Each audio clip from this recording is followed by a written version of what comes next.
But yeah, that was absolutely not about the seed. I was like, I thought about that before I painted my nails. And I thought, no, if one of the birds has an issue, we'll just talk about it. When I did shows, I was a blonde and I dyed my hair black, and it was one of the stupidest things I've ever done. I had to restart all of my relationships. Now it was a jump start. I mean, the birds figured out who I was fairly quickly, but at first blush, it was like, just like the nail polish thing. So. Oh, the nail's too scary. She's like, I'm totally going backward. How far back can you lean? It's not aggression. No. She's not an aggressive.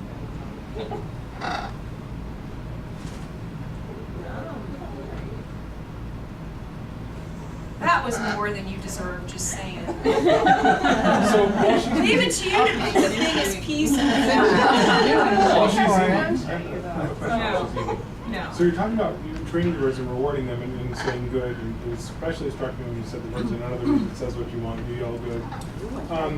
What if you have 6 birds in a room, you're working with one, and good is your cue? Would you ever use a different reward cue bridge?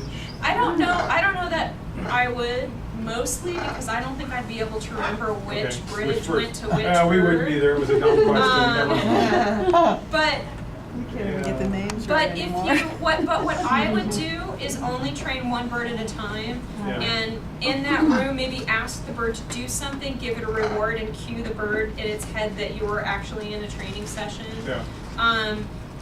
If it's the only one that's getting rewarded and it's consistently saying the same word, everyone else might be wondering what it was that they did that they're getting rewarded for, but they don't get rewarded, they'll figure it out. They're smart enough to figure. I mean, we worked with groups of birds all in the same area training at the same time.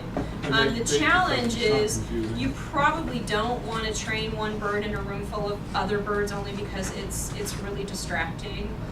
I can't believe how good these birds are being. I've never stood in a room like this and not had to shout over all of the screaming birds before and tried to train without distractions. We left the screamers at home. Well, Yes, we left to. No, we could have brought I could have brought Toby. We could have brought Charlie. He wouldn't scream. So, what we're training, what's her name again? Rudy. What we're training Rudy is how to not be afraid of nail polish. As opposed to targeting. And I think desensitizing is a really good conversation to have too when it comes to, getting in parrots that you're not familiar with or bringing in new objects. I mean, of course, the easiest way to desensitize is to just keep something all the way on the other side of the room, as far away from the parrot as the parrot not reacting to it, and then slowly move it a little closer and a little closer. Like it's everything. Was that too much? I'm really glad. See, at that point, when you were coming up, the only thing the bird could see was your nails. Yeah. And then we did that a little Yeah. bit. Well, it's hard for me to see from this angle, but what I'm trying to do is slowly show a little bit more of my nails, so that it's not. And because I could just stand here with a flat hand and feed her all day and I wouldn't get anywhere. But what I want her to do is see a little bit more and a little bit more. Ideally, I would avoid getting that big of a reaction from her. It's afraid of broccoli too.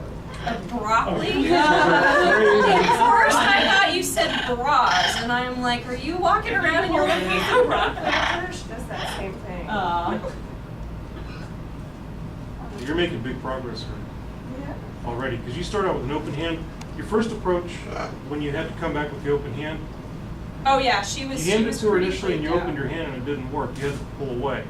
The second time, second or third attempt, I think by the time you're done, that Amber will have to paint her nails red too. Well, at least other people need to. Okay, I'm going to take a different tack now. It just occurred to me that the easiest thing to do would be to slowly move my thumbnail in where she can see it. So I've never desensitized a bird to nail polish before, so bear with me. Can you train my bird not to be afraid of broccoli? That would be